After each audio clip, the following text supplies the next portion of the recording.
Welcome to Off Track, the motorcycle racing podcast, brought to you in proud partnership with J&S Accessories and B-Moto Motorcycle Insurance. Welcome to the north coast of Northern Ireland. Welcome to the beautiful Giants Causeway and welcome to the Northwest 200. I can't wait to bring you the chats that we've had at the paddock over the past couple of days at this incredible event. We have Craig Neve, we've got Brian McCormack, we've got Dave Hewson, we've got Dean Harrison, we've got Richard Cooper, and we've got Paul Jordan for you. All six great guys with an incredible story to tell over the past week and looking forwards to the IOMTT in the next couple of weeks as well. Busy time for the road racers and they're all excited to see what comes over the couple of weeks that we've got ahead of us. Without further ado, let's go and see what the boys had to say. Enjoy. Hello, welcome to the Northwest 200. Welcome to Batham's Racing. But more importantly, welcome Craig Neve. Craig, welcome back to the show, mate. How are you? Yeah, it's been a while. Was it Cadwell Park, BSB 2021 we was last on, I think? No. It was the TT last year in the back of your truck. It was, wasn't it? Yeah, it was. Yeah. So thank you. Thanks for having us back on. You're welcome, mate. It's good to see you at Northwest 200. We've had what we had so far: Superstock race, Supersport, Superstock. And how's the week been for you? Yeah, it's been good actually. We had a sort of a rough start on Tuesday. We just sort of all brand new bikes again, so we're just sort of finding our feet. I think we're a little bit ahead of where we was actually this time last year. Again with new bikes with the VM. Obviously been riding the Honda in Superstock, so which was a 2020 bike, and this is the 2022, so it's a little bit different. But yeah, we had a good day Tuesday. A little bit mixed weather on Thursday morning, which we didn't really make any progress. Had a little bit of a daft crash on qualifying at the end of Superbike qualifying, but we had two good races yesterday. Enjoyed the Supersport race and the Superstock race was meant, had a really good run and made a good step with the bike again, I think, and myself, and just looking forward to Saturday now. How's life in the team? A new team for you this year with Batham's Racing alongside Michael Rutter. How's the switch been to the new team? Yeah, good. Been good. Yeah. It's been good, obviously you can see, the job looks really good and professional, and, the boys were all working hard to give us some good bikes, and, I'm really happy, thank you. After we spoke last year, and we've spoken a couple of times now, this is your third appearance on the show, but the first one on video, the rest have been audio. Yeah. The first one we was in the back of your truck at Alton Park, was the first one we did. If you remember that one? Yeah, I thought it was Cadwell. No, it was Alton. Yeah, it was the back of yours at Alton Park, and then we did the TT. And the difficulties of running the team on your own and finding the sponsors and being Craig Neve Racing. Now you're part of a bigger team with the experience of Michael. That shows a reflection on you of how you've come on over the last 2 or 3 seasons in the terms of the sport. Yeah, I think so. And like I say, Michael's won everything and he's everywhere, hasn't he? Which is, it's great to be involved, and hopefully I can benefit from some of his experience, and hopefully it's going to move us on. Certainly at the TT. Hopefully, I'm hoping for a really good TT this year. And hopefully he can just help us unlock a little bit more speed. We know what he's like. He's a great character in the paddock as well. What's the best advice he's given you so far that you can share? I don't know. He seems to drink plenty of Batham's beer, but still be fast. So. Maybe I need to do a bit more drinking on an evening. No, we've just been looking at a few braking markers and a few peeling points and apexes and things like that. He's got massive experience around here, so just things like that. And next couple of weeks, we've got the big one coming up, over to the Rock in the middle of the Irish Sea. Yeah. What are your plans for that? It's coming around. I can't believe it, honestly. We've got Saturday here, and it's like bloody hell. TT's next. Obviously, you boys will be going to Donington and BSB. We won't be there, but yeah, so we've got that coming up next, and I just want to pick. I want to leave here on Saturday, and I want to just have the bikes in a good area, and then we can say, right, we've got to start now. We've got to start with the bikes. We're not messing about there, and there's more to come from me. Been at one with the bike and just not making changes every session, just sort of utilising what I've got and sort of knowing the course better, and just. A bit like I think we turned a little bit of a corner at the Classic TT with the place. We had a mega run there. To be fair, the bike felt good, and we weren't making any changes, which I think is the key. And we had a great race, and unfortunately we blew up at the end. Let's just see what happens. But I can't believe it's a week and a half away. Is that the thing that comes with a bit of experience as well, and now coming into the experience of the team that Michael's got on the crew that you've got around you, and obviously Mark alongside you as well, who's been alongside you for the last few seasons now, and a big part of what you do. Are you sort of settling into the point more that there's still more to come from you rather than trying to chase the bike from time to time? Are you finding that more these days? 100%, 100%. I'm still, your local place at Blighton that bit me hard in 2021, and I've still got some ongoing shoulder issues, which were hopefully I've put in a lot of work and a lot of time since the TT last year, and that was one of the reasons that did hamper me progress, to be honest. Definitely more to come from me, without a doubt. I just feel like if I can ride these bikes like I ride that classic bike at the TT, then we should be able to do that magic 130 lap, no problem. But the big bikes obviously take a lot more muscling round than that little 750, which is a sweet handling bike, So, but power in everything, is it? It's not without control either. You need a bit of that. What when you're out on the TT course, I know we spoke of this last year, but it's nice now we've got it on video and we've got a whole new range of viewers and listeners coming in because of the YouTube side of things. When you're out on the circuit, which part do you look forward to the most? Good question. There's so many good fast sectors. Mountain Miles mega, because you're literally just down the centre. You're down the centre. You have a massive drop off the side, which for some reason turns you on, doesn't it? Although you don't want to go down there, and you're going straight through the centre of the road, and the road's going like this, and you're just, you're behind the screen, top gear, and you just see. Sometimes you can see the helicopter just alongside you. It's mint, isn't it? The whole thing about it's mega. They're Ballagary, going up to their back one, and then you just back on the gas again, and you just pick the gas up, and then you're just on the run up to Crosby left, fast through there. It's mega. The fast bits are the good bits, aren't they? That's why you go bike racing, isn't it? Of course it is. We like going fast and we like dangerous stuff, don't we? So we love it. Yeah. Just when we spoke to the FHO boys a couple of weeks ago, and we were discussing back here at I watched it Station Corner. Yeah. That's right. Yeah. Tell me about Station Corner for you. Yeah. Well, Peter said to me, I said to him one day, I said, are you pinned through Station Corner, 100% throttle? And he says, yeah, but you've got to be 100% accurate and committed. And I thought, obviously he's mega on it. And on the 600, but we've had a little bit of a crosswind over the last few days, and I just haven't been able to, I need to be a little bit more accurate in myself, you know what I mean, and doing it. So I'm not pinned through there. I'm rolling a little bit, but I think the bike needs the little pitch of weight onto the front to help it turn. But Icky's just an animal, isn't he? And he can just make it have it, So it's impressive, yeah. And I think it's the same I've spoken to a few boys in the past about DJs at the TT. It's the same, but it's the left-hander, isn't it? Yes, that's right. So it takes you a little bit longer to get up to speed for that one. Is that a similar thing? Is that do you have the little roll for that, or can you go through that one full as well? I love the full throttle corners. Yeah, I can. To be fair, on the big bike, it takes some building up to. But I need to try and get it on the first few nights this time, in a safe way. But just because it takes a long time to get there, and obviously then that's your run all the way up to Greeby Castle, so it's an important sector, especially on the first few laps. So I can there, to be fair, but it normally takes me till maybe Thursday of race week, on the big stuff, which is far too long.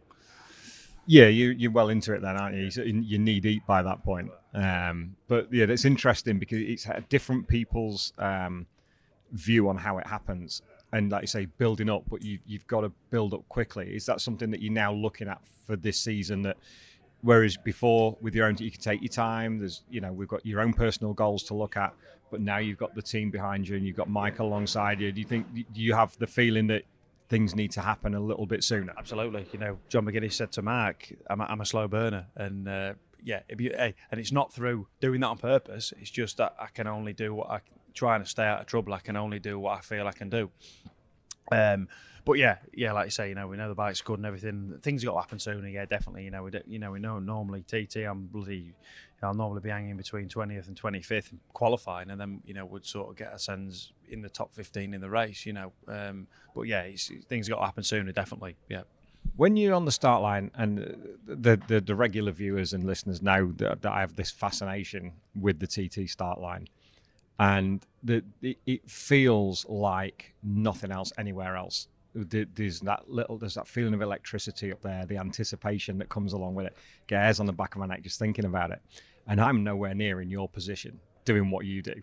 But that part from the bit where Mark pats you on the back and you're away on your own, what are you thinking as you're going towards what I call the tap man?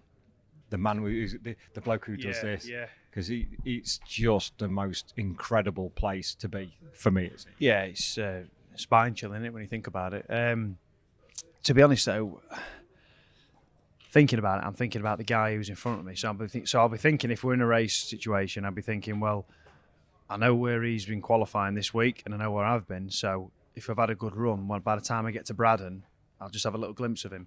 And that's sort of what I'm just thinking about. And obviously, I'm thinking about going down Bray Hill, but I don't mind it so much because you can.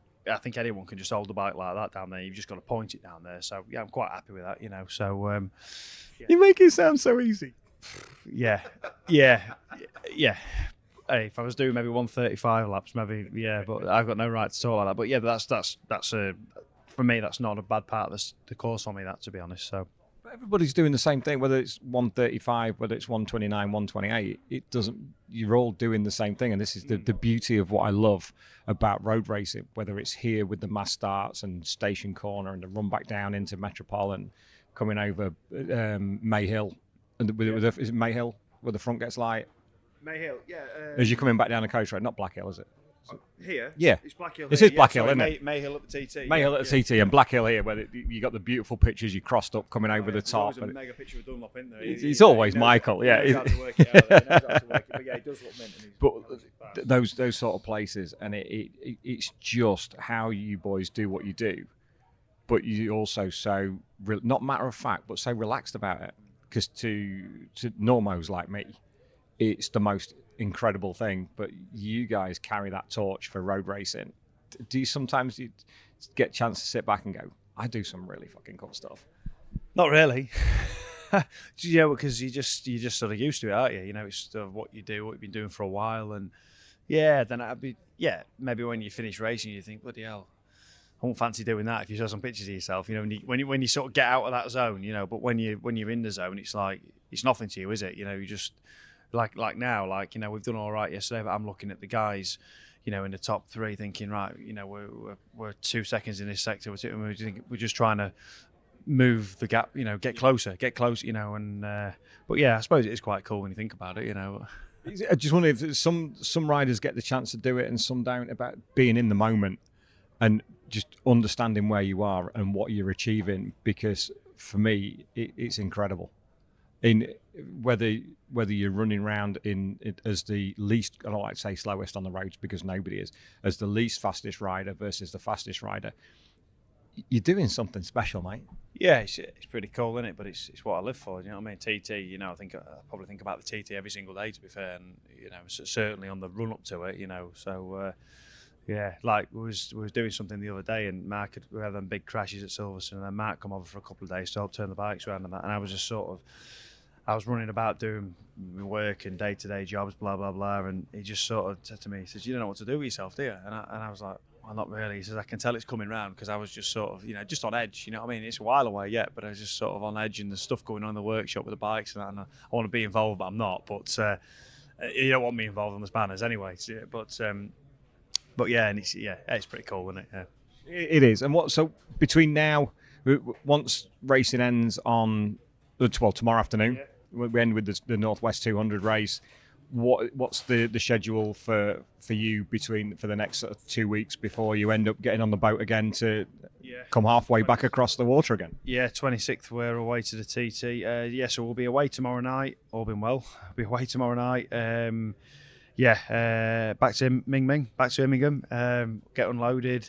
We'll probably run the bike that I crashed yesterday. We'll probably have to run that, because we're not going to run that tomorrow now, because the swinging arm's broken that now. So we're just down to one bike for tomorrow, which is fine, because they're both stockers anyway. But the bike I crashed, we'll run that at Cadwell probably, just to make sure everything's good. And then that'll be hey, I'd love to do Donington and BSB, but I just think about Craner curves, and I just think it's just my luck, and I just think, let's just recover. And I'm really sore this morning, to be fair. My ribs and my shoulders hurting and stuff. So I just need to have a good recovery and put a bit of work into myself this week, and hopefully turn up in the TT mint. I've gone a couple of days early just so I can get into the zone and do a few car laps and just get ready for the job.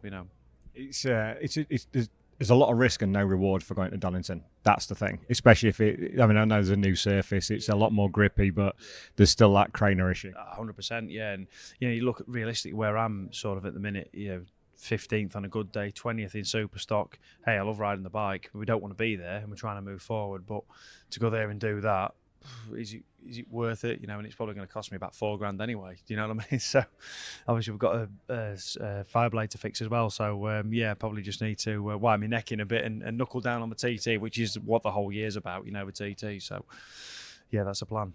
We just we have a look behind us at the RCV. When do you get a chance to ride that? Hey, do you know what, mate? It's mega cool, and everyone comes in here and they're like, the RCV's there, man. It don't really do nothing for me, mate. And I don't. You might think I'm correct. I don't really watch MotoGP. I don't really have any interest in it, but I don't really know why. But I just don't. And hey, it's mega cool and it sounds mint. And also, if I laid that on the floor, that'd be out of my price range to repair that. So absolutely out of my league. So I don't want anything to do with it. But last night when we broke down, we got red flag, didn't we? Yeah. Broke down, and Michael said to me, he said, "Can I ride the Fireblade back?" I said, "Yeah, of course." And I jumped on the blade, his BM, which I thought, well, would he have done that if we'd have been out in the superbikes?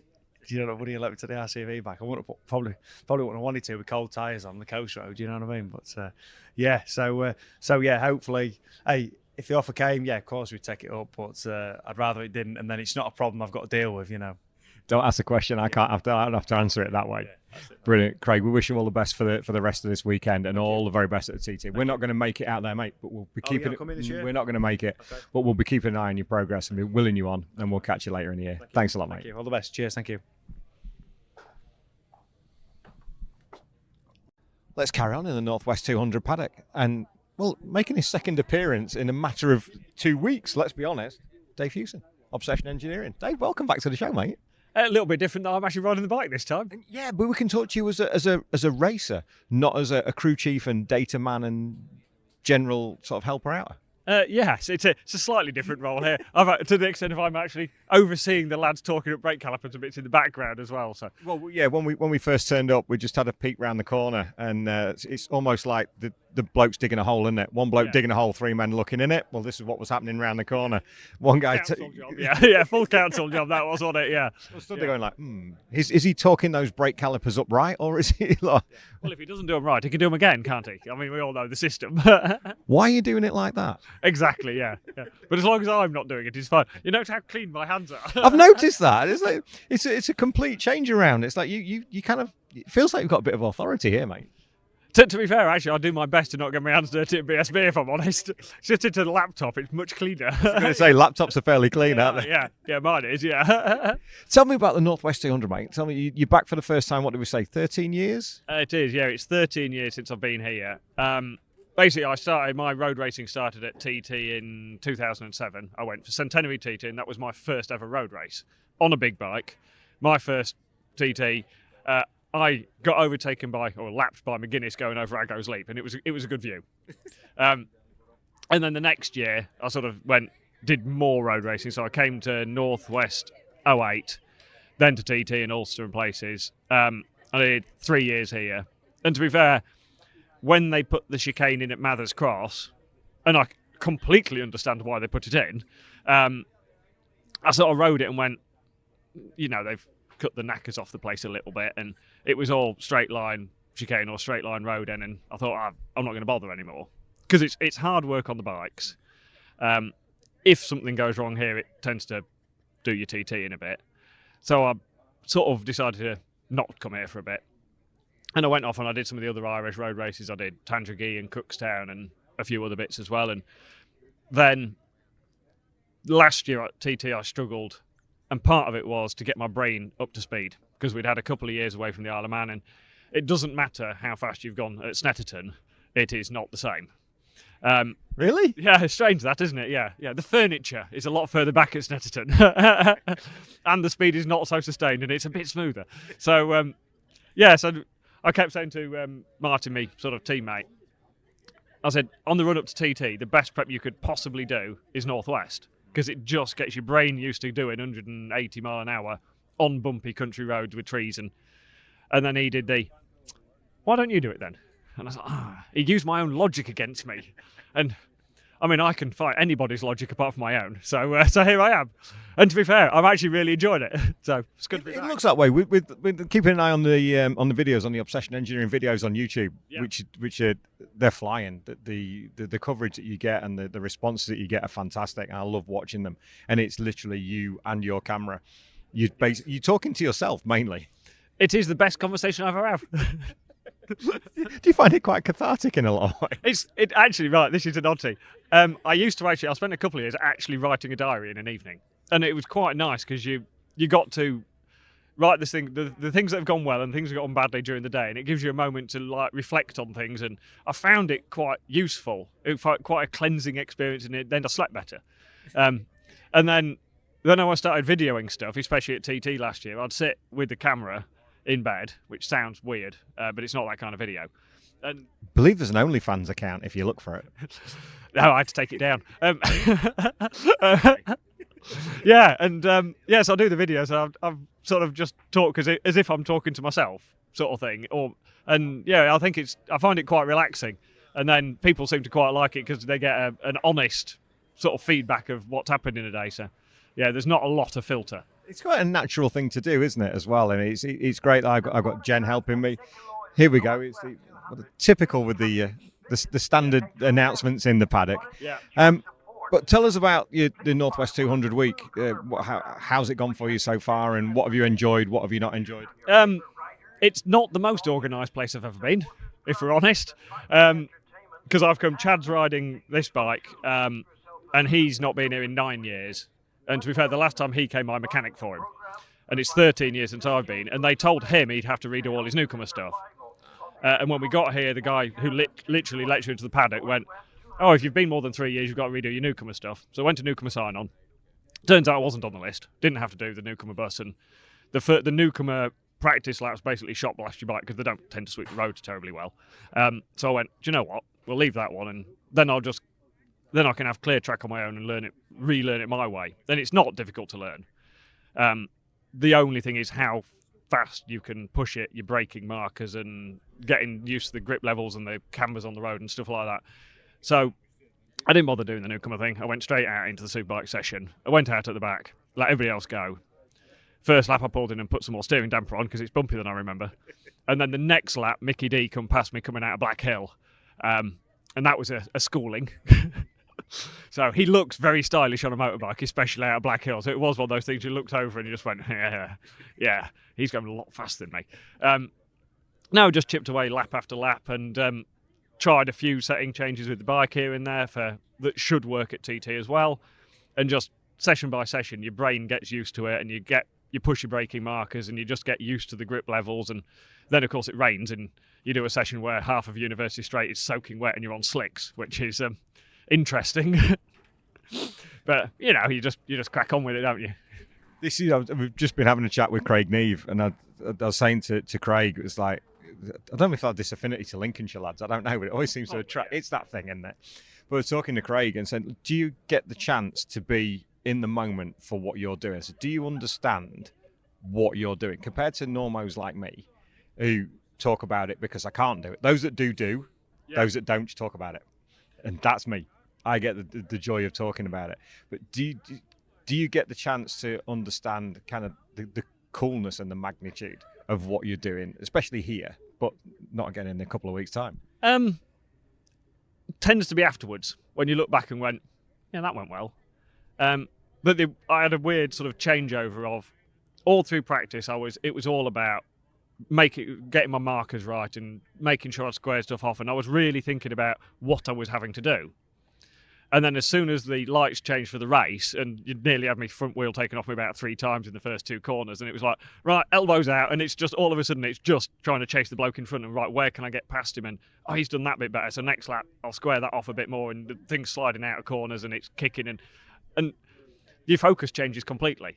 And yeah, all of a sudden you've gone from riding round to racing, and it's weird because then you don't look at the furniture around the road and stuff, you just dig in a bit harder, and yeah, racing's much better. That's what you're here for, isn't it? It's for the racing, that's it. Have you had any eyes wide open moments while you've been back this week?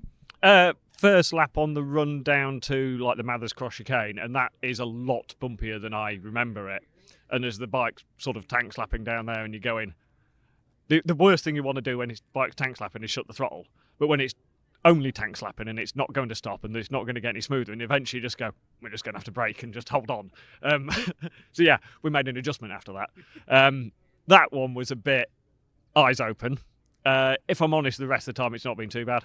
It's, I'm too old for taking too much risk. Mitigating risk. Exactly, yeah. So it's been fairly sensible, if I'm honest. We had a couple of... Did you go out once last night? Did you on a stocker, on a super sport as well? I've just got a stocker with me, so I just did the stock race, yeah. Good weather for it as well. That was the beauty of it. I know it was red flagged early, but it looked the perfect evening for it, and it looked like you were having fun. Oh, I was having loads of fun, and it was tailwind down University Straight, so you get some good top speed. The only problem was the sunlight. The sun was getting really low, and so when you went up to Black Hill, coming out under the railway bridge, and you get up there, and it's awkward to see. But luckily this year they've painted the manhole covers in white, which you still couldn't see the colour, but the sun didn't reflect off it very much.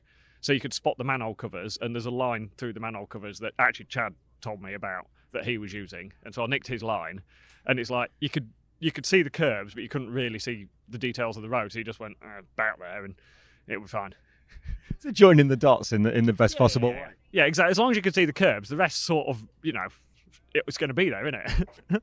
We were down on the grid last night, and they were talking about how low the sun was getting, but it's the same every year here because it's held at the same time of year. So it just felt a bit strange that it was a thing. It's normally raining.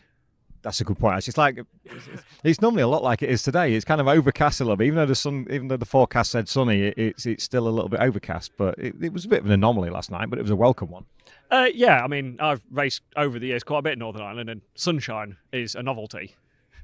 So there's a reason this place is very green. I say it's green for a reason. So when you come over here, what's been your favourite event? Ulster GP.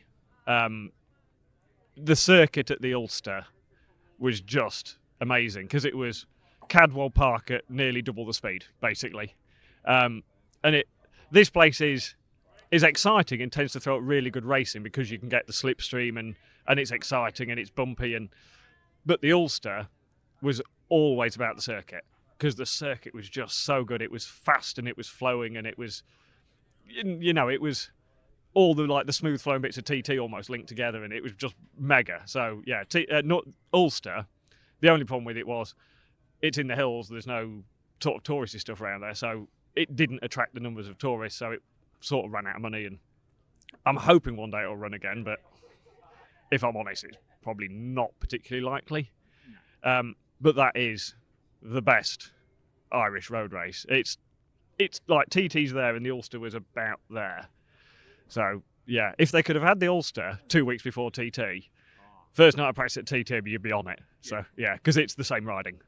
It's one event that I didn't get the chance to go to, and it kind of lamenting that now that it's not around. Now the opportunities that we have with the podcast to come here and do this and BSB, we're going to miss out the TT this year. But how are the TT preparations going? What's sort of looking forwards to that? And you've got a couple of weeks now, a bit of track time at Donington with Franco, and then on it for the fortnight over on the Rock.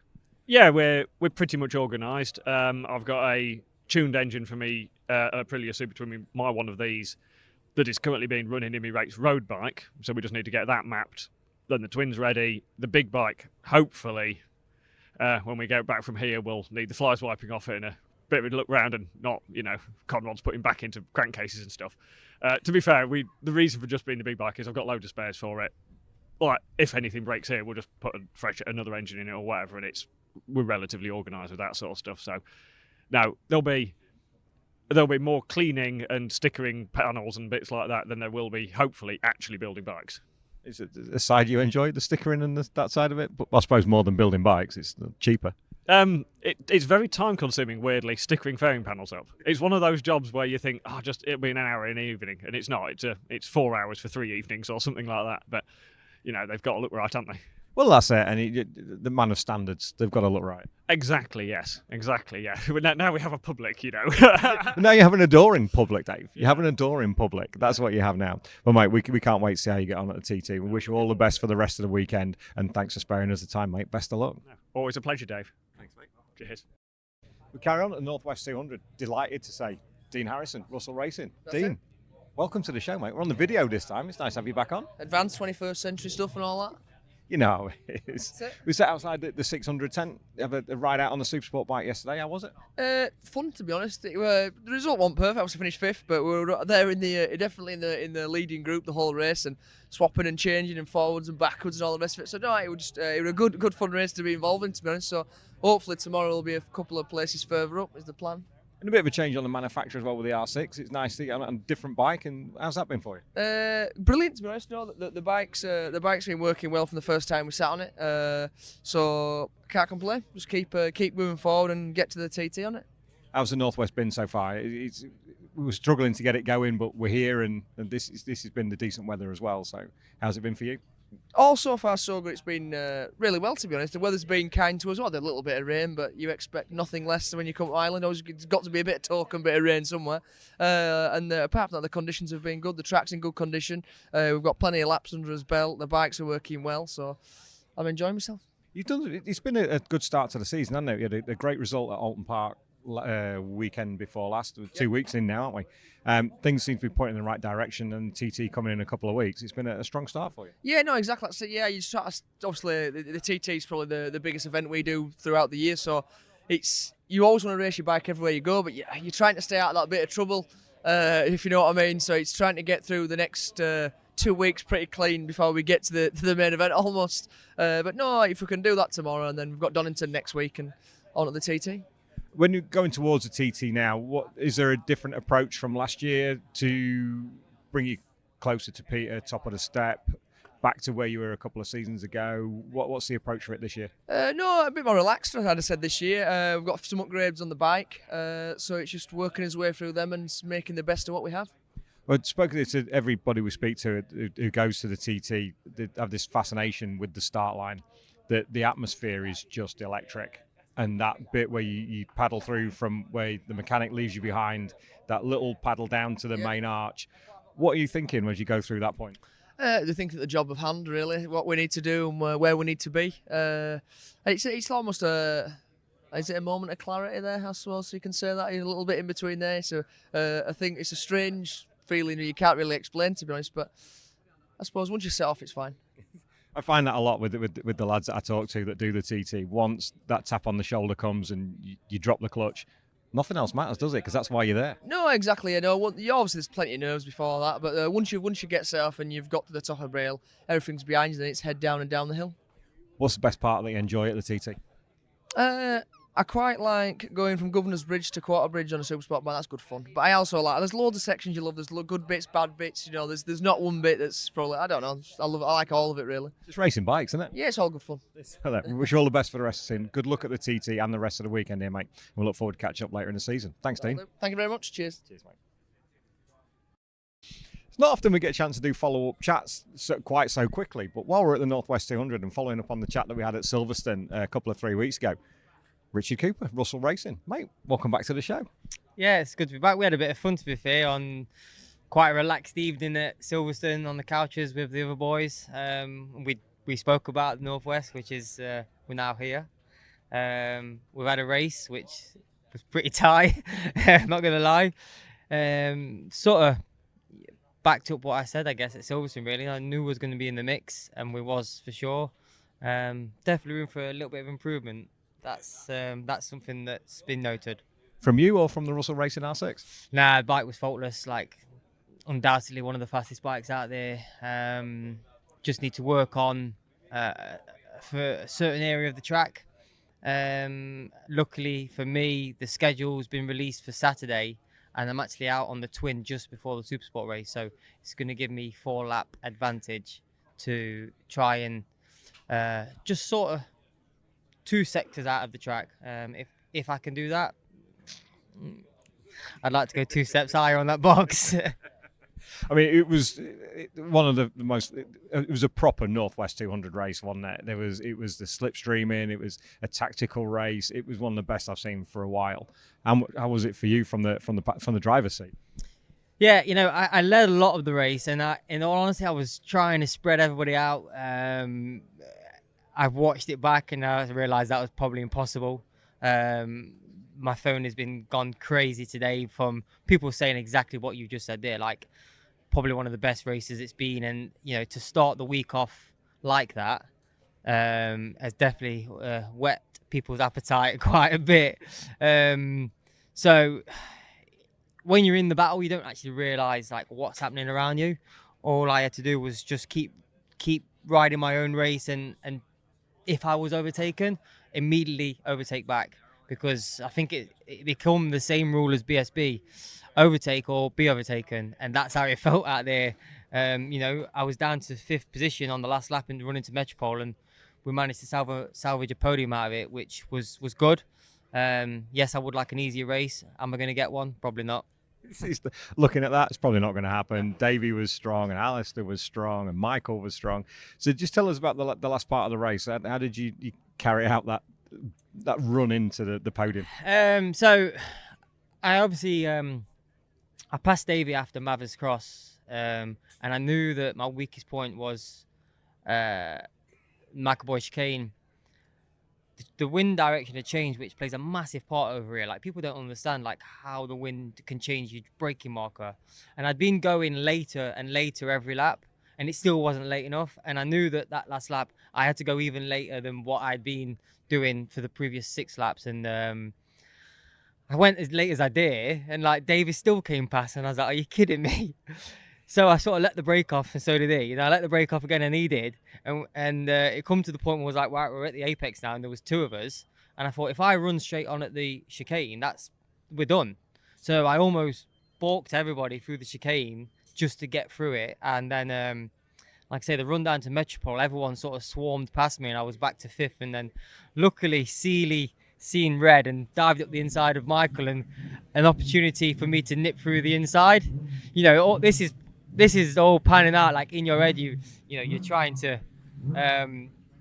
position yourself at the best possible place, and we did. And then the run into Juniper, a place where Alistair's so strong because he's got so much experience. He sort of lined me up and got alongside me, and there was nothing I could do. Even if I did outbrake him, I was on the wrong side. But he's given me something to think about for Saturday. Positioning is going to be key. We're going to make no changes to the bike. Like, that's how happy I am with it. I just need to make some changes to myself. That's I quite like that openness, because every time you come here, you're always learning, aren't you? Nobody ever knows this place like the back of the hand completely. There's always something new to learn. Yeah, and I think it's become, let's say in the past, pretty much of a 1-horse race, and now it's not. Now it's a 7-horse, 8-horse race, and it's becoming more and more like a short circuit race. And we're having to ride it harder and harder, which, as a rider, that's what we choose to do. But for sure, it'd be nice if it was a little bit easier. One thing as well, just a shout out to the Russell Racing team, Alistair and the team here, for a new team and a small team, for what they put together for you and for Dean is something. It's pretty special. Yeah, for Alistair Russell, he has, I'm gonna say he's quit the day job, but he's fully focused on these 2 bikes, Northwest 200, myself and Dean, IOMTT with Hillier and Dean. Their full commitment, and that's why I'm riding for them, because I like to put myself in a position where the team wants it as much as I do. This team wants it probably more. I was quite happy with 3rd yesterday. They was over the moon. If I can win on Saturday, it'll be a different story. Let's see how we go tomorrow. Coops, thanks again, mate. It's always a pleasure to see you. Good luck for tomorrow, and we'll catch up at BSB later in the season. Cheers, mate. Thank you. Cozy in here. I like this. This is lovely. Roadhouse Macau Racing. Brian McCormack. Brian, welcome to our track, mate. Thanks very much. It's coming together. It's kind of last minute stuff. We're kind of getting truck built and awning set up and all that for here, and basically for the TT as well. Get everything ready for the big one. But it's all going well so far anyway. You're starting from almost from the ground up, I guess, and trying to put everything together. You've done a couple of BSB rounds to get things underway. I guess more like shakedown tests, really, but things seem to be coming together really well, and the bikes look fantastic. Yeah, it was kind of. I'm lucky enough for Faye has kind of put a bit of faith in me again and give me 2 big bikes for this year. Doing my own colours and doing my own thing. It's my own team again, but between her and Andy from Global Robots and Hickey's crew, we 4 really good bikes, and it's just, I said, building everything up from the ground again. Last year we had everything kind of set up for the last 2 or 3 years in BSB, and starting again really. But at my age, it's not easy. But no, it's looking really good. We're getting there. I went to BSB, got my ass handed to me, and got kicked around a bit. And that's what I wanted, to be honest, because I hadn't been at that up to that pace in a long time. But I could have picked a better one and went there, and the boys have been testing there 2 weeks beforehand. I went out in first practice. It was like I was in a race. So it was good though, and that's what I wanted to do. And we're doing a lot of Spanish stuff as well, and going to do some IRC road races as well. So it's going to be a busy year. You got a lot planned, but yeah, going out to Alton Park in FP1 in the British Superbike Championship when they're a round in and a couple of tests, it's a bit of a baptism of fire for you, mate. Yeah, I forgot how fast it was, and I was only on a super stock bike as well, so it was it was kind of making it a bit harder for myself again. But yeah, look, the pace of them boys is unbelievable. It's at such a level now that there's no one slow out there. And after being there for a couple of years before that, I kind of forgot how fast it was, but it's exactly what I needed. Had a bit of to get ready for here, but had a bit of bad luck in qualifying, so I'm starting from way back in most classes, bar the Super Bike and the Super Twin. So we started 38 last night in the grid and got up to 14th, which wasn't too bad. But yeah, as I said, we're building for the TT, and then we have some good stuff coming after that. So just tell us about the week for the guys watching and listening in that maybe not followed the progress as closely. Tell us how the week's progressed for you and what we can expect from the race as we stand here on Friday, what we can expect from tomorrow. Yeah, we had a little bit of bad luck. We had a clutch going to super stock bike straight on the go from the first lap, so I missed that, and then it was a wet second qualifying, so that put me back at the back of the grid in 38, so that was a bit disappointing. But I said we got through and we had a good result, so hopefully the same again tomorrow.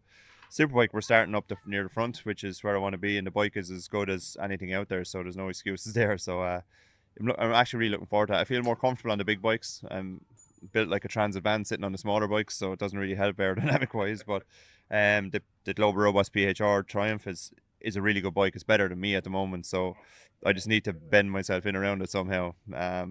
So we're making little bits and pieces, trying to get myself more comfortable on that. So I'm expecting good things for that hopefully from Saturday and move on to the TT.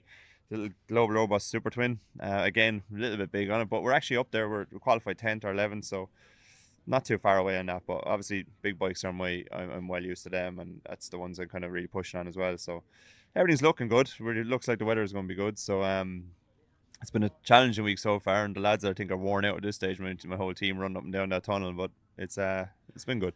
It's amazing how maybe people who have not been involved in a team before, have never seen this side of it, how things. Nothing ever stands still, does it? So you are changing things, whether it's seating position, whether it's a bit of extra padding, as we can see on the bike now, trying to get yourself comfortable. Everything's in constant development, isn't it? Yeah, if I was built like Alistair Seeley or someone like that, it might be a little bit easier. But yeah, been 6'2" and built like a rugby player instead of a motorbike racer. It's kind of hard, but yeah, we're constantly trying to get it comfortable. I said the big bikes have a bit more wind protection and stuff, and I feel more comfortable on them. But the smaller bikes, I have not given them enough attention over the last couple of years, which I'm very lucky to have a good sponsor in Global Robots who put these bikes underneath me. So I have to do them justice, and I said they're better than me at the moment. So we're constantly moving everything, trying to get myself in around them. But I said it's hard to make bend my bones in around things, but we're getting there. And I said for the Isle of Man, it'll probably be a bit easier than here because you're not as constant wind on you all the time. So we'll make it work. How much you enjoyed being back out on the big bikes around the triangle? Yeah, it's been great. I haven't raced here really since 2012. Last year with the tyre complications, we didn't get any racing, so it's been a long time since I raced here properly. But it's always good to be here. And the atmosphere is good and the weather is good. It's amazing. It's good fun to be here. So yeah, really enjoying it. And then the big one coming up in a couple of weeks' time, back out onto the rock in the middle of the Irish Sea. Yeah. Preparations going well for that overall? Yeah, everything is going good. Yeah, that's the one I'm kind of always looking at every year now because we've had some good results over the years. We've been top 10 a few times. So yeah, we're building up to that. Everything is good. I said same bikes as what Pete and Josh have basically. So it's a few little differences just to suit myself more so than anything. But everything's looking really good. When you're out on the course, it's something that it fascinates me as a non-rider. We were talking to Dave Hewson earlier. Those that can do, those that don't, talk about it because it's all I can do. And I have a great fascination and respect for road racers, respect for all riders, but it just seems that little bit more for road racers because of what you do and how you do it. Do you, when you're out there and doing what you do you have the chance to be in the moment and understand quite what you're doing, or you're always thinking like next corner, a couple of corners ahead, and get the chance to be able to do that? For the last few years, I've been kind of not saying not letting myself enjoy it, but it was actually this week I've started to really enjoy riding bikes again. Really enjoyed the super sport race, even though I wasn't where I should be. Really enjoyed it, and I wasn't thinking about anything. I was just thinking about enjoying what I was doing and thinking about everything else. Where for the last couple of years, I've been thinking about what's underneath me, what can I do, what can I make better, or just worrying about things as well. Which I just kind of this year I just said I'm just going to go and enjoy my racing. I'm not at the age where I can do anything special on short circuits anymore. That day is past, I think. So, not gone too slow or anything, but it's just it's a different level now in British Championship and stuff like that. It's just crazy. It's such a high level. So, and the roads is a little bit different. It's kind of more about knowledge, and I've been doing this for 10 years now. So, I'm really comfortable on the TT. I'm really comfortable on the roads. And as you see by John McGuinness and Michael Rudder and people, that age doesn't really matter. You know, it's a lot about knowledge and how well you can prep a bike and who you have around you, because having the right people around you helps as well. So, no, I'm really enjoying it this year, and I'm taking it all in. Before it all just passed by me, and I wasn't thinking about it. So I'm really taking everything in now and enjoying it this year. When you're out on the TT course, is there a part of it that you look forward to the most, and if you do, which part do you not look forward to the most? I like every bit of it. The only part I don't like is that governor's dip at the end of it. It's just so slow and so nadgery. But the rest of it is actually last year again. I put so much pressure on myself being in the factory, or not the factory team, but in the FHO team, and with Peter Hickman as my teammate and everything around you was just maybe a little bit too much for what I'm used to. You know, I'm used to my working out of a van or out of a back of a truck with all my mates. Like, so it was a lot to take in, and maybe we had a lot of bad luck. We had two engines let us down in the gearbox and super stock, so it wasn't all just down to me, but it was just I didn't really leave myself enjoy it again. Where I went to the classic and I was probably fastest in most nights, or in the top three in the classic superbike. I really enjoyed it, and I said this is what it's about, and so I enjoy every bit of the track. Just don't like that little bit at the end, the little slow bits. But no, there's not one part I can say I don't really like or don't enjoy, but being on the classic kind of brought all back to me again, which just go out and enjoy it, and that's what I'm going to do this year and every day. I think it's fascinating you say that about the FHO setup with Pete and with Daz and the whole team, to that it's kind of, it's not quite a bit of you. It's as a true road racer. It's a lot of the BSB. It's a great setup. It's got the great branding around it. But when you're used to a more regular road setup, it must be a little bit overwhelming at times, especially with the attention that comes with it all. Yeah, and it wasn't from in the team whatsoever. Within the team, we're actually all really good friends. Myself and Daz and Vicky, his wife, and the team, and Faye and all of us, we all go on holidays together. We're really close, you know. The team itself is like a big family, and I'm still part of that, and we're still very close that way. It was just everything around it as well. And maybe it was all in my own head, to be honest. There was no one else putting pressure on me. There was no pressure from anybody. It was just me wanting to be better. But it had been 2 years since we've been at the TT, and nearly 3 years. And I was expecting to jump with the best bikes in the paddock. I was expecting to jump up 5 or 6 places automatically without even trying. So that was the wrong attitude. Maybe never been in that environment. It was my own. That was down to me. So so back to kind of what I'm used to now, my own little setup, and kind of out of the limelight a little bit, and just enjoy it. And as I said, it was nothing to do with anybody else, just myself. No, I completely understand that. It's a completely different setup, and what comes with Pete and with the FHO setup.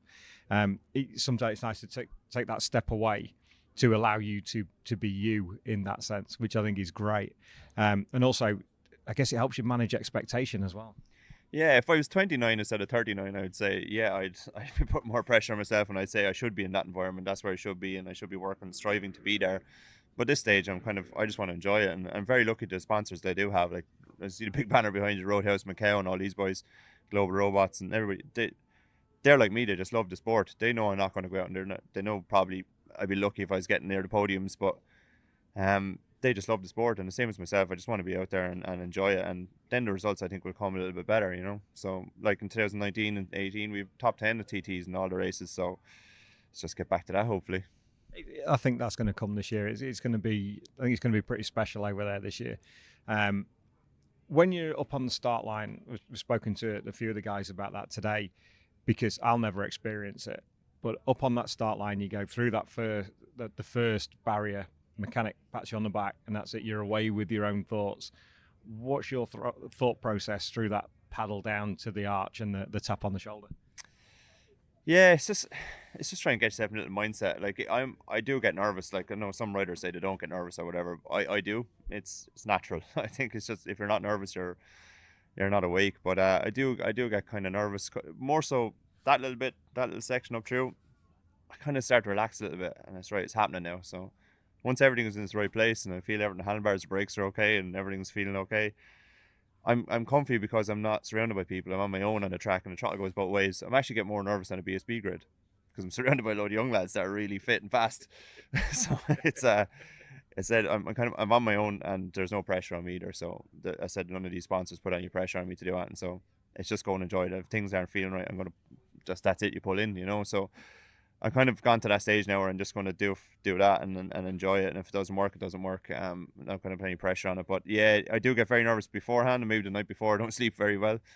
But I said it depends on the practice week too. If the practice week goes really well and the bikes are handling, I'm excited more than nervous, you know. So hopefully we'll have that excitement this year. Fingers crossed. What we'd like to, if we can, if you're around about the BSB paddock later in the season, let's catch up after the TT. Yep. Let's see how it went. We'll do a little follow-up chat. But until then, all the best for tomorrow and for the TT. Brian, thanks, mate. Thanks very much. Cheers for having me. It wouldn't be the Northwest, would it, without a chat with the good Lord Paul Jordan. Paul, welcome back to the show, mate. How are you? Not too bad, thank you. Thanks for having me back on again. It's a pleasure. This time last year, we were in the hospitality unit. We had the more salubrious and wonderful surroundings of your caravan.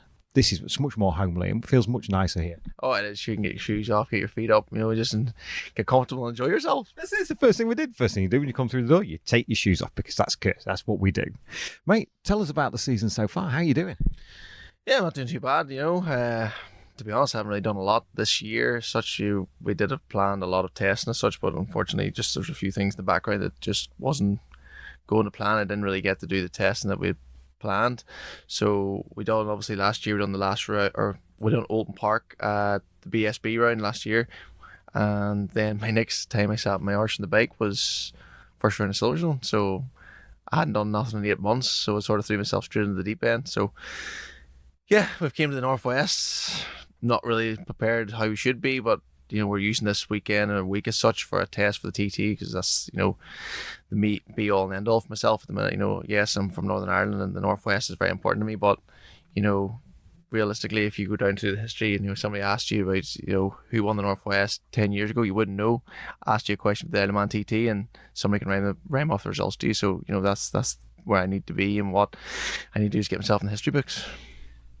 Why so long off the bike? There's a few things going on in the background as such, you know, well, not really myself as such, but there was things with the team that, you know, wasn't materialising to go forward as such, and then all of a sudden it all just came straight back on again, and it sort of has me in this position now that I am sort of on the back foot, you know, especially with the big bike, because that is where I need to show that I can ride one, and I believe I can. I've proved that before, and I just need to be on the right machinery and get the right track time behind me, and I know I can be there, you know, and not be far away. It's, I suppose that the question almost answers itself with how the season started. Coming into an event like the Northwest off the back of, was you on the Supersport at Oulton Park? So it's not been the best of preparation, but you've thrown yourself out into the deep end now. So just talk us through Oulton Park and this week at the Northwest. Yeah, so obviously went to Oulton Park. We were meant to be there on the stock bike, but unfortunately the entries were oversubscribed, so we didn't get it. So then I threw the option out there to run the Supersport bike, which I'm glad we did do, because when we got there the first session, we had a technical problem, so I never done no laps, and I think I done 2 laps on the whole of Saturday. Then so that was Saturday wiped out. Then obviously went into the Sunday qualifying, and because I hadn't rode the bike in the rain, we had no wet setup with nothing. We just went in there, blind, and so that was all right. Then because there was the Q1 and Q2 this thing they done at Oulton Park, didn't have enough time to get myself set up, so we unfortunately didn't get through to Q2, and then I didn't get out in the race for reasons of we wanted to try and protect the bike as such for here, which yes I understand, but I needed time on myself. But at the end of the day, it's not my bike and I can't really push things forward as such that way, but it is what it is. And then on this Monday race, we went out morning warm up, had a really good feeling on the bike, and then went straight into the race. But unfortunately we had to start from the back of the grid, which I didn't mind because I know there was no pressure, there was no expectation of what I wanted to do. And I had a good race as such, so I knew I was coming here. I felt quite good on the bike, not how sharp I want to be, but it sort of takes the pressure off coming to the Northwest, because I had no expectation in myself what I'm going to do, because I haven't had the track time like everybody else had. So we're sort of coming in here just to enjoy ourselves, and in fairness, I feel like I haven't done a bad job really on the Super Sport or the Super Twin. We're thereabouts. Fortunately, yesterday we didn't really have the best result because we caught it in wee Mike Brown crash, and his bike was in the middle of the road, so we lost the toe to the bigger, the front group as such. So that was one of them. And we also, as we touch on, as we spoke, as we were walking across, we must say a massive fix quick to your best mate, to Lee Johnston. It's been a difficult week on that side as well, because especially as close as you boys are, it's personal, isn't it, when something like that happens? Oh, it definitely is. Like Lee's like a brother to me. It's not just a mate. Christy, Jesse, and the whole lot. We're all a big family, and it definitely hits home like when something like that happens. And the good thing is, he's been treated well. The injuries now that are going to take time to heal, and there's going to be a bit of repairing time for him. I'm not going into the details until the time comes that people put that out. They come through the right channels, but we wish him absolutely a speedy recovery. I think one thing you can take now is to do something for him, because he's not going to be there, so you can be watching on hopefully from home by that time, but you got a little bit extra incentive now. That's it. As I was saying, like, what am I going to do at the TT? Who am I going to talk to? I'm around at the Ashcourt garage more than I'm in my own garage. There's just a massive family to me as such, and they look after me like I am a part of the team, which is, it's a nice feeling, and it's nice to have the whole team as such has my back, and leading up in here for me to go and ask for advice is a massive part of it. Like, how when you look at the setup now that you have with the current team and to move forward, how do you envisage the team moving forward now for the TT from the Northwest? We're here on Friday afternoon. We've got a couple of 3 races tomorrow, and then you're going over to the TT. How do you see things progressing there to give you the best opportunity at the TT? Really, tomorrow, as such, the Super Sport and Super Twin, I know I'm not going to be a million miles away. I feel confident myself that I can do a good job. Big bike as such, I just think tomorrow we're just going to use it as a test. Like, I'm not interested, like even yesterday when we were going off in the race, it was a test. I wasn't ready for banging bars or someone. I just want to go out, get comfortable in the thing, and not be scared of being pulled apart on it, because at the minute I feel like I'm just a passenger. How difficult is it to run a Yamaha on the roads? The team are doing the best they can. You're doing the best they can on it. It's not, I think it's fair to say, it's not the most proven package on the road side. It does great in BSB, Worlds, MotoGP, but on the roads, it's never been the most proven package. So I guess you're kind of a little bit difficult to get things where you want them to be in that sense. Yeah, I think that's probably the biggest part of it, is that there's not many of us that run them, so nobody has that perfect setup where I can't go and ask them, what are we doing here? Because my bike's completely different to what a Honda or BM is. For example, like the stability in my R1 going down station or down through station down towards university, it's just absolutely weaving constantly. And I was speaking to the other lads, the lads that have like the BMs, have the wings, and the stability is just holding and planted in the road, where I don't have that. At the minute I'm just hanging on and the thing's just weaving, and it's not really enjoyable at 200 mile an hour, like just getting through around like a rag doll, like, but I just have to bear with it. try and find a setup that's going to be comfortable for myself and make it rideable. And that's all I can do at the minute, and try and prove that I can. If we, hopefully in the near future, we get something that everybody else is on, and then we can prove ourselves once we get on that bike. And I'm not where I'm meant to, where my positions are shown on the big bike. That's not where I'm meant to be. Like, I know I'm better than that. So it's just time. It is. It's almost it's a constant circle, isn't it? It's trying to get you the kit that you can show yourself on, which the team, they're a great team. They're well put together. The Yamaha is a great bike, but it doesn't seem that it, for me, from my position, it's kind of like it wouldn't be anybody's first choice on the roads. BSB is almost first choice for everybody if they can, but on the roads, it makes it a little bit difficult.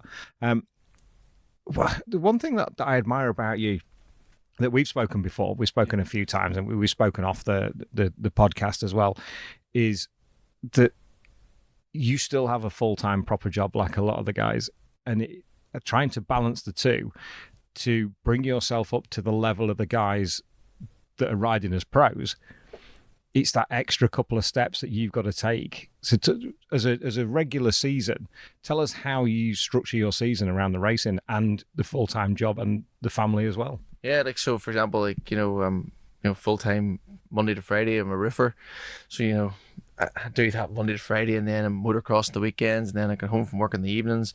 I'm training back at home, try and get your fitness in, near enough every evening, and I've got myself in that way, and I've been like that for so long now.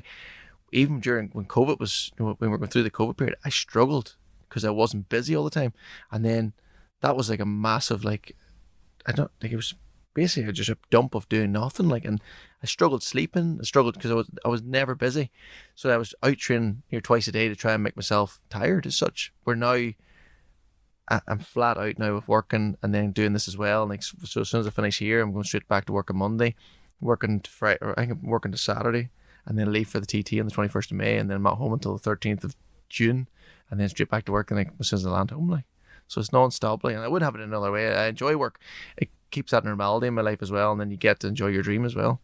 It's kind of nice having the both sides of it, isn't it? But for a lot of people that maybe don't follow the roads as closely, that are watching the podcast as they do, I find it fascinating that I know basically Lee Jackson, fastest plumber doing BSB and everything else, but it's BSB is a different way of life, isn't it, to the roads? This is a different level and a different kind of living, and the opportunities also aren't quite as abundant as they can be in BSB through the different classes. So having to make your name in the short space of time that you can without doing all the BSB rounds as well, and holding down the job and the relationship and everything that goes with it.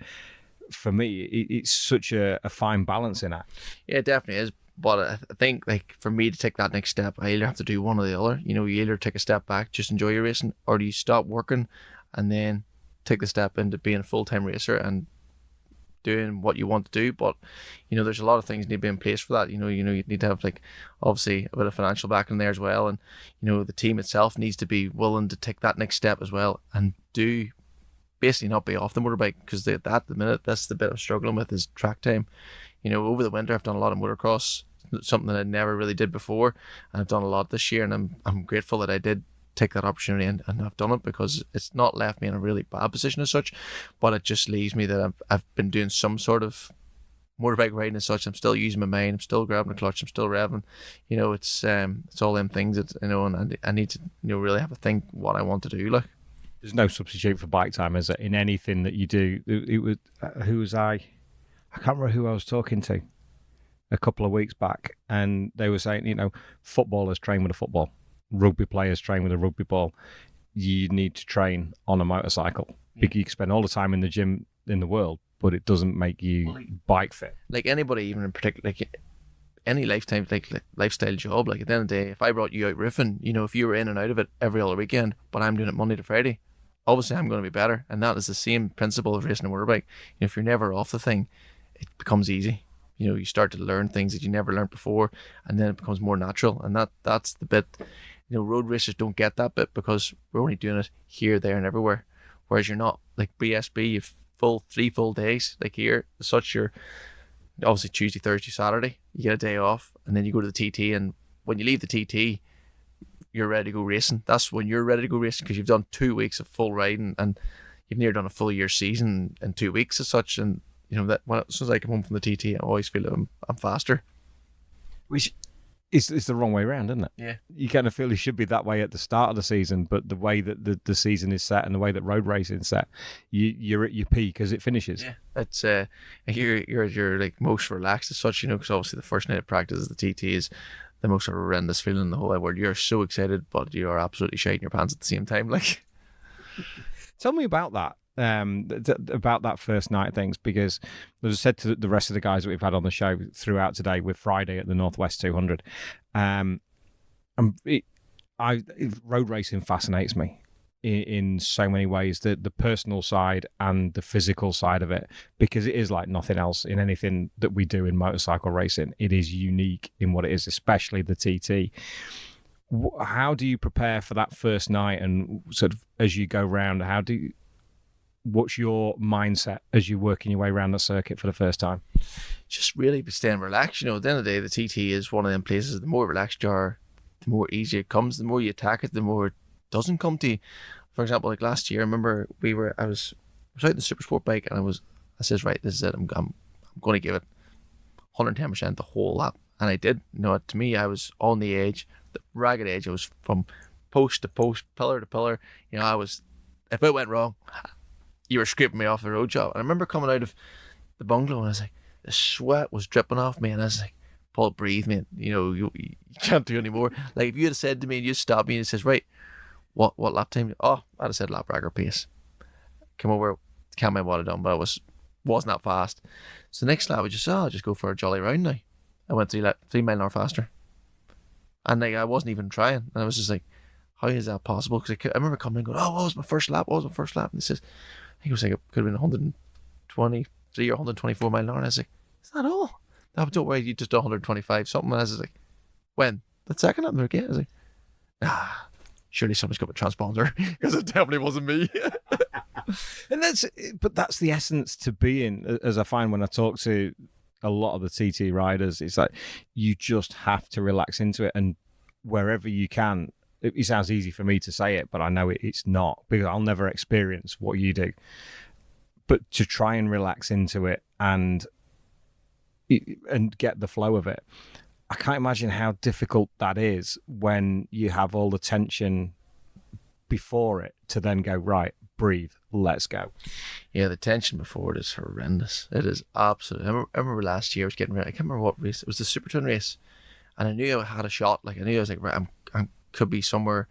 Not that I ever thought I'd be in the podium, but I don't know. Luckily, gods I got there. But it was. I remember going over to Lee's camper, and I was sitting on the steps, and he just goes, "Mate, are you nervous?" And I was like, "Just a little." And he's like, "I think you need to leave. You're making me look nervous." I was like, "All right." He goes, "You do realize we've still like 45 minutes to go?" I was like, "Yeah, I'm dressed a bit early, haven't I?" I was like, "Right, you know what? I'm going to go to my camp." I was like, "Anyway, I'll see you up there." And he says to me after, he goes, "You look bloody nervous." For I was like, I was shitting my pants. Like, I was awful. The feeling you get, it's horrendous. Like, but it's such a feeling once you get going. Like, all the feeling build up to it, whatever. Even yesterday before the Super Sport race, like, I was ready for it. I wanted it. Like, and that first start, like, I think I used more energy to get myself, at that present time. Like, I think when I was coming down after, it was red flagged at first start. I was coming down in the Metropole, and I could feel this crunchy stuff in my mouth, but I must have was grinding my teeth when I was going round. I could feel like a tooth or something I was nibbling on. I was going to myself, like, just catch yourself on, Paul. You're not a young cub anymore. But then you get the second chance at it. Yeah. And then made the progress and be allowed to relax. To do that around here takes some doing, especially with the mass start as well. It's a little bit different to the TT. But of all the races that you do, I know we've lost a couple, unfortunately, along the way, but of all the events that you do, which one is your favourite? TT, hands down. Last year, I don't think nothing. Well, can't say nothing can top it off, because that's the plan this year, to top it off again. But like, obviously last year we got a second at the Northwest, and to me that was amazing. Like, it was a career highlight as such. Then went to TT and got a third, and to me, I forgot about the Northwest. It was like, and that never even happened. The feeling that I got getting turned into that square, like at the roster, and everybody gets turned into as such. It blew my mind. Like it's even now, I still relive it myself, and I still pinch myself saying like I actually did this. Like so. So you knew when you crossed the line where you'd finished. Not a clue. So you didn't know. Not a notion. So as you're coming back up the return road, Paul Phelps and they're wagging me in, and matey boys saying, "Turn right here" instead of going straight on. Tell me about that. To be honest, people's asked me this so many times, and I don't even know how to describe it. I don't know. Just blew my mind straight away. It was unbelievable. Like I can visualize it, but you don't have long then to turn into Park Fairmate, into your slot. Everybody comes around, everybody's congratulating you. There's no real time to take it in and process what's going on. I guess you just get carried along on a wave of interviews and then onto the podium and everything that goes with it. Yes, like obviously I was in there repeating Lee, and I was like, what to do now? Where am I going? And like Paul Phelps coming around, he goes, mate, what am I meant to do here? And he's like, oh, don't worry, we'll look after you. I was like, you breast tubes? I'm lost. I don't. And he was like, he's like, oh, you're right. You're just going up here now. And you're just going to go down here. And I was like, right, somebody must take me by the hand here and just put me there. Pull me to the next place. That'll do. Paul, you do this. I do that. I was like, right, perfect. And then after that was, we're still, yeah. I mean, it's what an epic feeling as well for something that you have a place you have such an affinity to. And for me, it shows what you can do. I mean, obviously, like you say, about there's the thing about the big bikes at the minute where you need to put yourself into the top 10 and prove yourself to yourself and to other people. But on the Super Twins, they just they just fit nicely, don't they? And to help you do what you do, but you've still got to pedal it round. Yeah, that's if anything, you're pedaling around more than you're trying harder than you are on a big bike as such, because there's not very much gains between every other bike, so you have to be that bit more pinch point perfect. And I think it goes back to like my two-stroke days when I carried a lot of corner speed, and that's all comes into the Super Twin, and it works for me. And same with the 600 as such. It just feels at home when I'm on it. But I remember somebody asked me when I rode 125s back in national road races, and they're like, surely you wouldn't be riding them hard. I ride it harder than I ride anything else. You're flat everywhere because you have to carry the momentum to keep the speed up. So you have to go that bit more harder. So yeah, it's I think my two-stroke days helped me definitely with the Super Twin and the 600. Which is the most on the Super Twin at least, because I guess you're at full throttle a lot more on those than maybe the big bikes, because you can. Yeah. Which part of the course on the Super Twin gives you? Look, I'm even doing that. Which part of the TT course gives you the biggest smile when you're out on the Super Twin? Probably the mountain. The mountain's incredible. I remember the first time when I first started going to the TT, the mountain was obviously the most difficult because everything's open. And then once, I remember it was the Classic TT. I can't remember what year it was, but I remember being the Classic, and I just came over the mountain and just started clicking. And I was just like, this is bloody lethal. And it just started to feel like, as you said, the flow was just unbelievable. And ever since that, it's just felt class. I remember last year, the helicopter followed me the whole way from the Gooseneck, the whole way through down into Craignaba. And it's something that I'll probably never get the chance of a helicopter following you through. And it's just class just to watch, like just poetry. I think, we did a lap of the TT last year with James when I was working with the team, and it's a little bit like here, because I'd never worked in it. I've always followed the sport for years. For the last, what am I now? 30. So 25 years that I've been following the sport. I'm 12. And I thought you were going to back me up on that. Thanks, mate. To actually go out onto the circuits, like when we were talking to the FHO boys a couple of weeks ago, talking about Station Corner and whether it's roll or no roll through there, and they explain why you do, but it's almost an imperceptible one with the weight transfer. But also going around the TT course and watching what they do through there, and so the Gooseneck through and across the mountain, I get the feeling that there's, especially when you're up on the mountain, such a sense of freedom when you're out on the bikes up there, it's just you and the bike and the road and the stopwatch. Yeah, that's it. And it's obviously you've been, for the last, I don't know, 20 mile or whatever it is to get there. You've been in a not enclosed environment as such because obviously the trees and whatnot, but with just when you get up there, it's a bit of fresh air. It's nice, the breeze, and you just get to just relax. It just seems so much more easier up there. Such whereas when you're down through like Ramsey, Kirkmichael, you're with everything so close by. You can feel the speed. We're up there, you don't feel it. It just feels just so much easier, and it's just so much more enjoyable. There's a lot of intensity from the start to Ramsey, isn't there? And everything's so different. It is for me after about the second lap. The first lap, I'm useless. I'm like an old granny. I just go off my own throttle, and I'm like, all right, you know what? I'll maybe start having a wee go now. I'm just a very, very slow starter, and it's just something that this year I need to really work on, like, because obviously I'm starting number 3 in the Super Sport and the Super Twin, like I need to get my finger out, like. That's going to give you some great coverage as well to go off at, especially in the Super Sport race, which when people are watching, you kind of rank the races, don't they? And it's not everybody's a fan of the Super Twins. A lot of people are, but a lot of people love the Super Sport race and the super bikes because they tend to be the more blue ribboned events from the manufacturer's point of view as well, obviously. But to go off at number 3, there's not many people ahead of you, mate. No, that's it. Dean Harrison and Dave Johnson's. Well, Davo's 1, Dean's 2, then myself. I'm not. Do you know what? People ask me how I feel about it. I don't care. Then the way I'm looking at it is like just go back to I don't know how many years ago it was when Hillier went number 1 and John was number 2. As soon as John passed Hillier, what did Hillier do? Hung on to the back of him, and I'm not letting it. If anybody catch me, which I'm hoping they don't, but I'll not be letting go too easy, and I'm there to learn. What funny you say that was I remember chatting to James a few years ago when I did a couple of articles for Island Racer for the magazine, and we're chatting to James about that, and I think he'd done. I can't remember how many years he'd done. It might have been his 3rd season at the TT. And I think the 2/3 of the lap that he followed John for, he learned more in those 2/3 of a lap than he'd done at any point in 3 years before it. So it absolutely has its advantages. Yeah, and that's why I'm looking at it. A lot of people say to me, there's a lot of pressure going through. There's no pressure. The pressure is what pressure I put on myself. And I'm there to do well. I'm there to do what I can do. And I'm there to learn. That's, at the end of the day, if I want to be take that next step and be there with the big boys, I have to do that, and I believe I'm in the right position now to do that.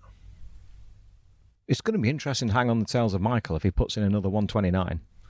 Yeah, he could probably put on a rope, some sort of magnetic or something. I believe Michael will do a 130 this year. Really? 100%. I do believe he'll do it. Like, and to me, that's more impressive than Hickman doing 135. Like, yeah, that's to me, that's insane.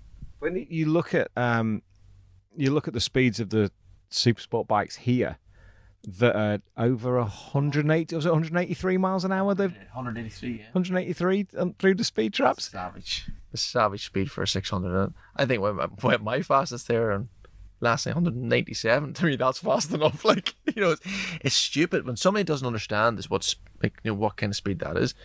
It's colossal. It's bloody madness. It is. Me and Mike Brown spoke about it on Tuesday, and we just laughing at each other, going like, "What is wrong with us? We're not wise."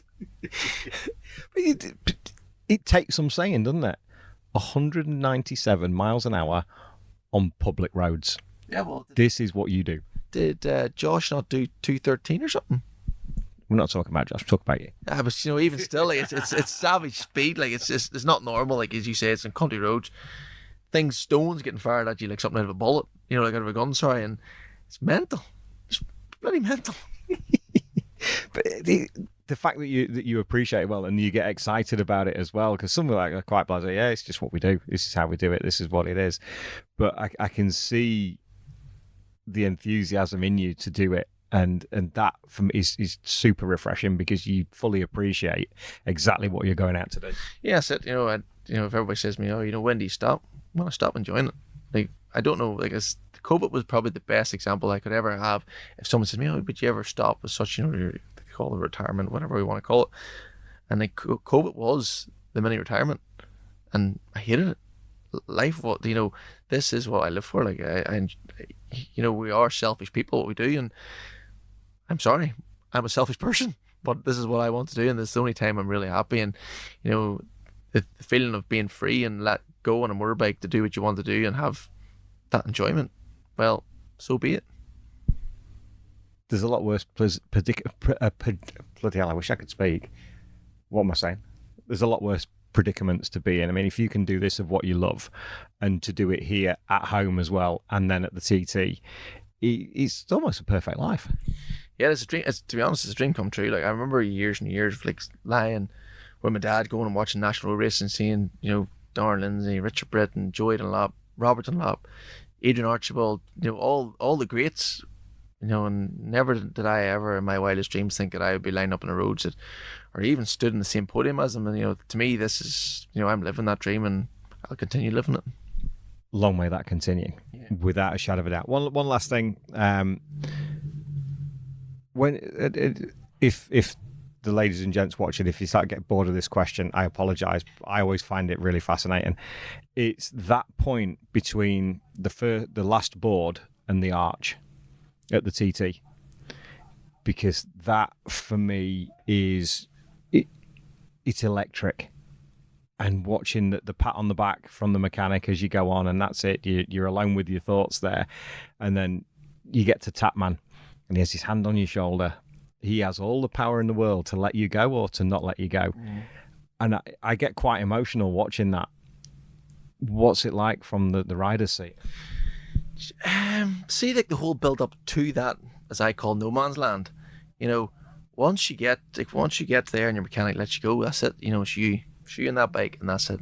And to me, I get it sort of like a relief, because that tension of being around the team, and you can feel their tension and their nerves, and once they let me go, and then it's just me and the bike. That's it. There's nobody else there, and it's the best feeling in the world. And once you get up to that chap and he looks at you, and right, it's time to get the finger out, boy. You need to get moving now.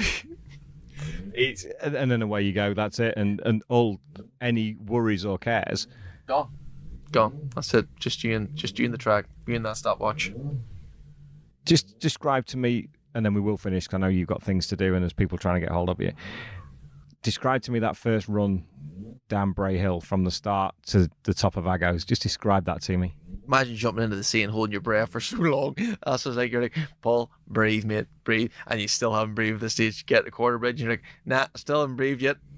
Then you're going towards, go ahead towards Union Mills, or whatever you call it, and then you're like, right, now start breathing. Before you know it, you're at Balagary, and you don't breathe there either. Sweat's dripping off, you haven't breathed in about 10 minutes. That's correct. If that's the way you want to do it, ladies and gentlemen, if you want to do Bray Hill and through to Agos Leap, just hold your breath. It's easy. That's how we do it. Paul Jordan, thank you so much, mate. We wish you all the best for the races tomorrow and at the TT. And as we said before, Lee Johnston, get well soon, mate. We'd love to see you back at the circuit as soon as we can. And if we get the chance, mate, if you're at the BSB, let's catch up later in the year. Or if you're over at Lee's, give us a shout. We're only an hour away. It'd be good to catch up with you both. No problem at all. Thanks a lot, Paul. Thank you, mate. That's it from our coverage of the 2023 Northwest 200. Hope you enjoyed the chats that we brought to you. We're heading off to Donington Park shortly for the third round of the Bennett's British Superbike Championships. Thank you so much to Express Coffee and to Ugly & Co for their help over the last couple of days. Without them, we couldn't have brought this to you. So thank you to them for their help. Remember, like, subscribe, ding the bell, and give us a follow on the socials. Share it, tell your friends, let everybody know, if you enjoy it, that is, what we're doing. Thanks for all your support. We'll be back next week. Bye-bye.